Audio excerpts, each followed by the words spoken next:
आरईडब्ल्यूएस नियम 2026 में बहुत बड़ा बदलाव देखने को मिला है। जो 10% आरक्षण आपको नौकरी में मिलता है, इसमें बहुत बड़ा फेरबदल हुआ है। 26 सूत्री जो नियम है उसका हम आज विश्लेषण करेंगे। तो चलिए नेक्स्ट स्लाइड में हम आपको ले चलते हैं और देखते हैं क्या क्या है। तो इसमें सबसे पहले विवाहित महिलाओं के लिए थोड़ा सा दिक्कत बोला जा सकता है। विवाहित महिलाओं के लिए नई जटिलता सामने आई, जिसमें से आय जो है वो ससुराल का लिया जाएगा, बट पहचान जो है वो मायके से तय होगी। समझ रहे हैं आप बोलना क्या चाह रहा है? आपका जो इनकम है वो तो ससुराल पक्ष से लिया जाएगा, कितना इनकम है उसमें माता पिता का कोई मतलब नहीं है, बट पहचान बिहार का होना चाहिए। अगर कोई महिला बाहर शादी कर लेती है और उसका पहचान बिहार का है तो इसमें शामिल मानी जाएगी। दूसरी बात, ईडब्ल्यूएस की ABCD आपको दिखाते हैं। 8 लाख आय और संपत्ति की जो सीमाएँ हैं वो कर दी गई हैं, इसको और सख्त बनाया गया है। इसमें कानूनी और प्रशासनिक नियम जान लीजिए। इसमें उम्र सीमा से लेकर सब कुछ बताते हैं आपको। अधिक सीटों का बंटवारा, उम्र सीमा और फर्जीवाड़े पर जीरो टॉलरेंस के लिए इस पे काम किया गया है। तो सबसे पहले आपको बताते हैं विवाहित महिलाओं के लिए दोहरा मापदंड।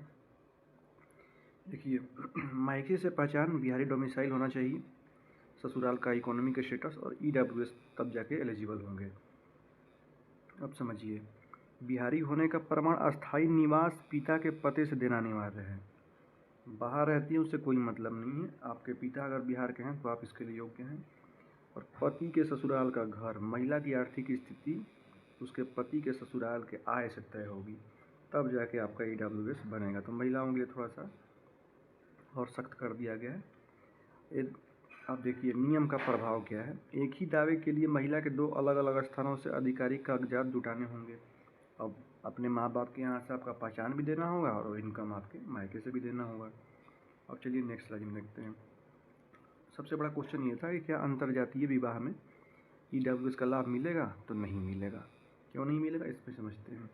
अगर कोई दलित, पिछड़ा या आदिवासी वर्ग की बेटी जो है वो अगड़ी जाती है, किसी गरीब युवक से शादी कर लेती है, तो ईडब्ल्यूएस आरक्षण के हकदार नहीं होगी। अब क्यों नहीं होगी ये तो सरकार जाने, बट ये नियम कानून है।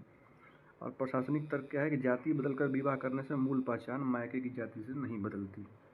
इनका भी अलग तर्क है। अब चलिए, योग्यता का परीक्षण 3 अलग अलग परिदृश्य। सामान्य वर्ग की महिला, अविवाहित महिला, इसकी गणना क्या होगी? पिता की आय से होगी। अगर वो अविवाहित है तब निवास कहाँ का होगा? पिता का पता होगा, ईडब्ल्यूएस मिलेगा।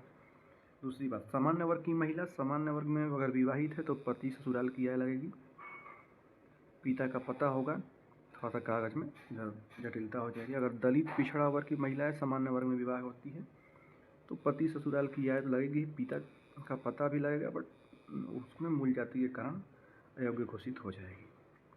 अब चलते हैं नेक्स्ट स्लाइड में। ईडब्ल्यूएस का मुख्य आधार क्या है? ये 8 लाख इनकम होनी चाहिए। सामान्य वर्ग के लिए सालाना 8 लाख रुपये से कम है वही आरक्षण के पात्र होंगे। इसमें क्या क्या शामिल है ये भी देख लेते हैं।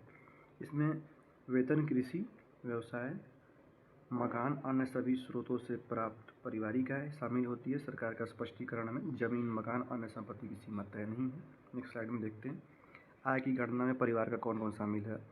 अभ्यर्थी के माता पिता, पत्नी और 18 वर्ष से कम आयु के जो भी भाई बहन होंगे वो शामिल होंगे। इसमें से जो शिवलिंग है ये शामिल नहीं होंगे। चाचा माचा को इनको हटा दिया गया है। इससे कोई दिक्कत नहीं है। आपके पापा, आपकी मम्मी, आपका ही परिवार इसमें इंक्लूड होगा, तो उन्हीं की आय की गणना होगी। नेक्स्ट देखते हैं। नियम का फ़ायदा, 18 प्लस की उम्र के भाई बहनों को छूट। 18 वर्ष से बड़े भाई बहन को छूट क्या है? 18 वर्ष से अधिक आयु भाई बहनों के लिए कुल आय में नहीं जोड़ी जाती है। तो ये भास्कर न्यूज़ का कटिंग था, तो इसमें हमने विश्लेषण किया। तो भले ही भाई बहन अच्छी कमाई के हों, वेतन अभ्यर्थियों को ईडब्ल्यूएस को प्रभावित नहीं करेगा। भाई बहन से कोई मतलब नहीं है, 18 वर्ष से कम उम्र के हैं तो। नेक्स्ट स्लाइड में देखते हैं। संपत्ति के योग्यता, आय कम होने पर भी लाभ कब नहीं मिलेगा? यदि 8 लाख से आय कम है तो ईडब्ल्यूएस पर अमान्य कब होगा? जब कृषि भूमि 5 एकड़ से ज़्यादा हो या 5 एकड़ हो, आवासीय फ्लैट जो हो 1000 वर्ग फुट या उससे आवासीय बड़ा फ्लैट हो। नियम यहाँ देख रहे हैं, नियम सख्ती से लागू, कोई भी शर्त पूरी होने पर लाभ समाप्त हो जाएगा। अब चलायमान व्यवस्था, मेरिट का प्रभाव।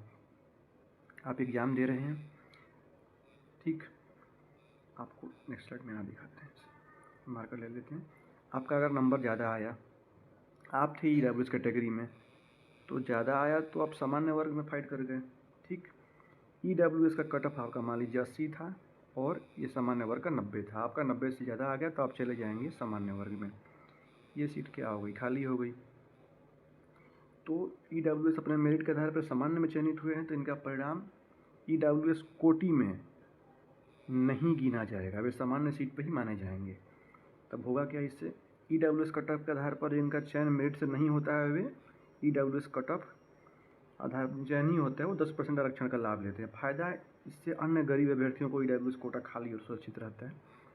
मैं नेक्स्ट स्लाइड में आपको दिखाता हूँ। खाली सीटें 10% की अंतिम सीमा, क्या खाली सीटें अगली सीट में जुड़ेंगी? तो इस श्रेणी में खाली पद अगले साल में नहीं जुड़ते।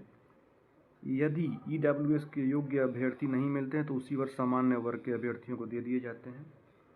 ये थोड़ा अलग ही नियम है। 10% पूरा तो भर्ती नहीं, अगर 10% पूरा तो नहीं भर्ती, इसका मतलब क्या है?